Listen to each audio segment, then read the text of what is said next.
vont pleurer. Mais la PS, la résolution qui demande aux autorités algériennes de libérer Hassan Qadi est un ramassé de contre-vérités et de faux jugements qui dénote clairement une volonté obstinée de nuire à l'image de l'Algérie. L'affaire Qadi Hassan n'est pas liée à la liberté de la presse. Il s'agit d'un délit de droit commun. Cette institution européenne déchue de son piédestal par les affaires de corruption prouve encore une fois qu'elle n'a pas encore réussi à se défaire de l'emprise des faux menteurs et des corrupteurs qui dictent leurs ordres à des élus européens adeptes de villégiature aux frais de leurs mentors. Ce Parlement qu'on a vu blêmir à l'idée de prendre une résolution pour condamner les atteintes aux droits de l'homme au Maroc, une seule en 25 ans, se voit-il aujourd'hui contraint d'attaquer l'Algérie pour assurer les raisons internes du Makhzen. Toujours, c'est le Maroc. C'est à cause du Maroc que le Parlement européen a adopté une résolution. Tout est à cause du Maroc, incroyable. Faut-il rappeler que le Parlement européen a enterré le projet de résolution sur la situation des journalistes au Maroc, notamment Omar Radi, invoquant malicieusement un vice de procédure tiré par les cheveux. Le 3 mai, alors, je vais pas tout poursuivre parce que franchement c'est une connerie absolue cette dépêche de la PS. Cette résolution de la honte, dans cette résolution de la honte, le Parlement européen va encore plus loin en demandant aux autorités algériennes de revoir le code pénal. Cette tentative d'atteinte grave à la souveraineté de l'État est une preuve encore du sans-gêne de ce Parlement qui feigne d'oublier l'intransigeance d'Alger pour ce genre de questions. Seule l'Algérie sait ce qu'il convient pour la gestion de ses affaires internes et seules ses institutions libres savent convenir de quels textes doivent être dictés pour les gérer. Cette résolution du Parlement européen contre l'Algérie ne rassure pas sur l'état de cette institution qui, au lieu de chercher à satisfaire les obsessions de nuisance de ses protégés et qui peine à se débarrasser des retombées du scandale Morocco-Gate, devrait s'inquiéter d'abord des souffrances des peuples opprimés et martyrisés. Incroyable, des leçons de morale. Voilà, les députés européens, c'est des corrompus. C'est un parlement de corrompus et de corrupteurs au service du Makhzen et du Maroc. Et voilà, on n'a pas de leçons à recevoir de la part du Parlement européen. Et le Parlement européen, c'est un ramassis de conneries, c'est une honte, etc., etc. Mais alors, comment? Alors, je vous répète, la PS qui dit du mal du Parlement européen et qui discrédite le Parlement européen et qui considère le Parlement européen comme une source qui n'est pas fiable, pire encore, qui est une source de mal absolu. C'est des corrompus, corrupteurs, salopards au service du Makhzen, du Malabalish. Revoyez les articles de la PS sur le Parlement européen.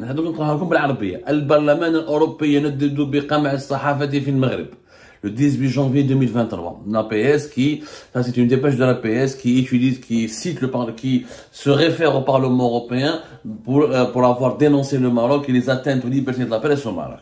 Le 21 janvier 2023, المغرب قرار البرلمان الأوروبي حول حقوق الإنسان ضربة قاسية للمخزن ولأجهزته. C'était le 21 janvier 2023.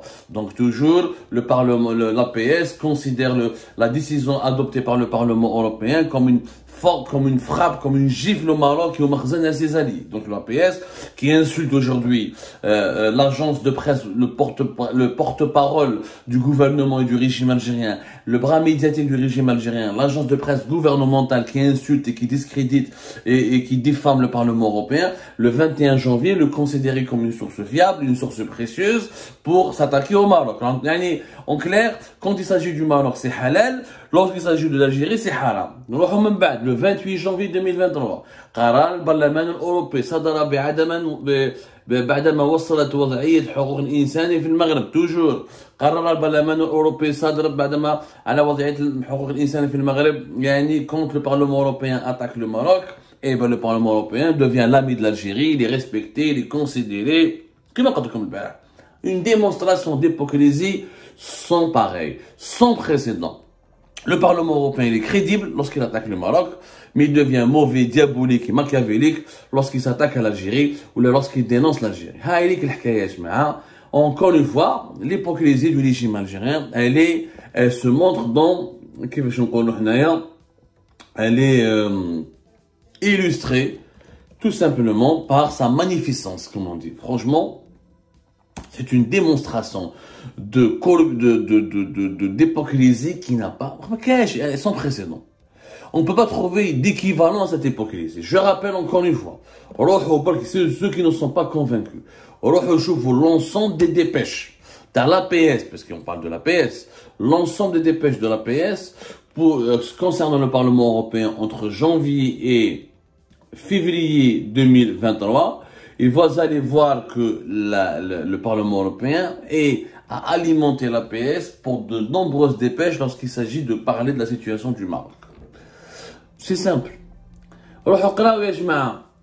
Morocco Gate, les lobbyistes marocains interdits d'accès à l'enceinte du Parlement européen. C'était le 16 avril 2023. Les eurodéputés ont adopté lors d'une réunion à huis clos au Parlement européen un nouvel ensemble de lignes directrices visant à interdire l'accès des lobbyistes marocains à l'ensemble de l'institution de l'Union européenne. Donc quand je vois l'APS, je vois la contradiction, la débilité. Le 11 mai 2023, l'APS, elle accuse le Parlement européen d'être au service des réseaux du Makhzen. Et pourtant, le 16 avril 2023, c'est l'APS elle-même qui rapporte que les députés européens ont adopté des décisions qui interdisent, ou là, des mesures qui interdisent aux représentants, là, des lobbyistes marocains d'entrer, ou là, de parler avec des eurodéputés, ou là, de parler, ou là, de travailler, ou là, d'échanger avec les députés européens. C'est elle-même l'APS qui le rapporte, Yajma. C'était le 16 avril 2023. Donc, comment ce Parlement européen peut être au service du Maroc ou là du Makhzen alors qu'il a lui-même dénoncé le Maroc le 16 avril 2023. Je vois les contradictions. l'APS elle-même elle a des contradictions internes. Je vois, c'est une eurodéputée espagnole dénonce l'esquison du Front Polisario des négociations sur l'accord de pêche Union Européenne-Maroc. Parlement européen, le 21 mars 2023, table ronde sur les violations des droits de l'homme et de la liberté de la presse au Maroc. Donc, comment se fait-il que le 11 mai, l'APS accuse, insulte, diffame le Parlement européen, le discrédite, alors que le 21 mars, elle reconnaît elle-même qu'il a organisé une table ronde sur les violations des droits de l'homme au Maroc, et le 11 mai, elle prétend que le Parlement européen ne veut pas, ou là il est timide, ou là ne cherche pas à critiquer les atteintes aux libertés de la presse et aux libertés d'expression, la liberté d'expression au Maroc. C'est un non-sens. Je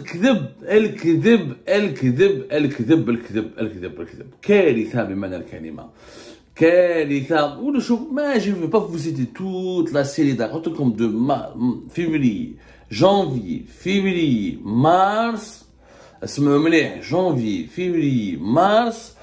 jusqu'à avril, une série de dépêches de l'APS diffusées, reliées massivement par la presse algérienne, publique et privée, concernant les résolutions, les critiques formulées par le Parlement européen contre le Maroc.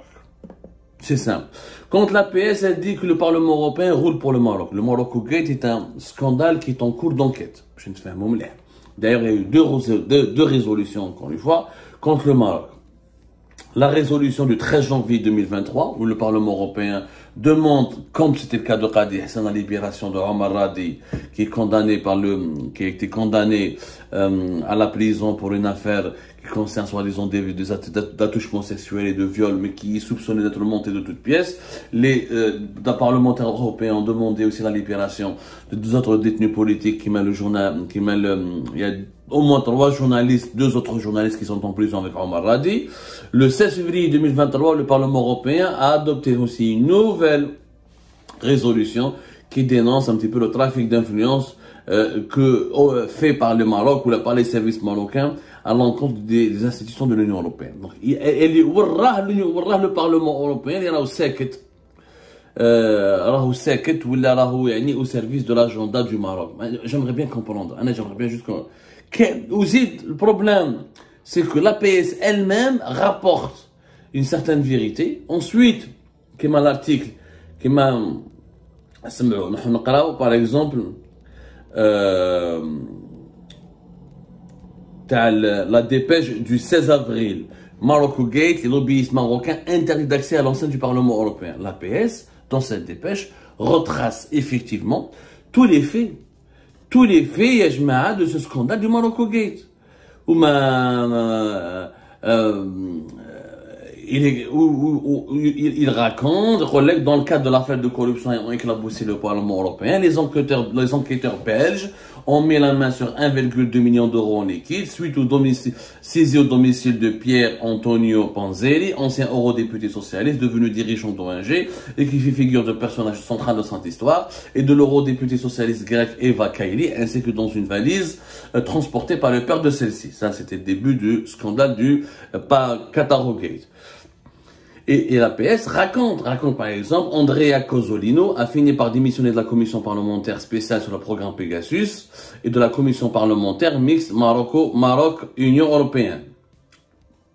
Alors, Francesco Giorgi aurait notamment expliqué au juge que l'eurodéputé Andrea Cozzolino était impliqué dans cette affaire, qui a eu des contacts avec l'ambassadeur du Maroc à Varsovie, Abdelrahim Atmoun, grâce à Panzeri, qui était le président de la commission Maghreb et qui avait ensuite passé le relais à Cozzolino. Donc, il y a une enquête, elle est en cours, confiée par les services par la police belge. La justice belge est en train d'enquêter. On parle de plusieurs responsables, de diplomates marocains et de plusieurs responsables des services secrets marocains qui seraient visés par cette enquête. Et voilà.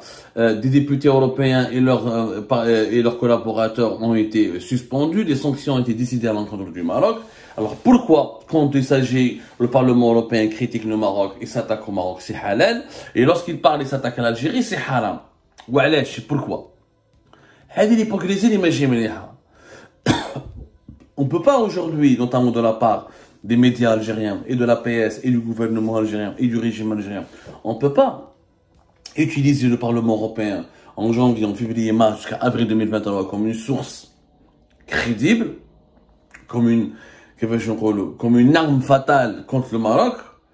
Mais lorsque le 11 mai 2023, ce même Parlement européen, quand il planche sur la situation des droits humains en Algérie et qu'il constate des violations graves et qu'il constate des dérives très graves de l'instrumentalisation de la loi pour réprimer les libertés publiques et individuelles, alors là, le Parlement européen devient criminel, devient corrompu, corrupteur, impérialiste, néocolonialiste, etc.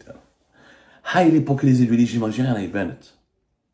En fait, le régime algérien, ce qui l'intéresse, ce n'est pas le développement du pays, ni son intérêt général, ni l'image du pays à l'étranger, ni la protection des intérêts des Algériens et des Algériens, ni la conservation des droits civiques, ni la protection des libertés individuelles et publiques, ni l'épanouissement du pays, ni le bonheur de sa population. Tout ce qui l'intéresse, ce sont ses propres intérêts.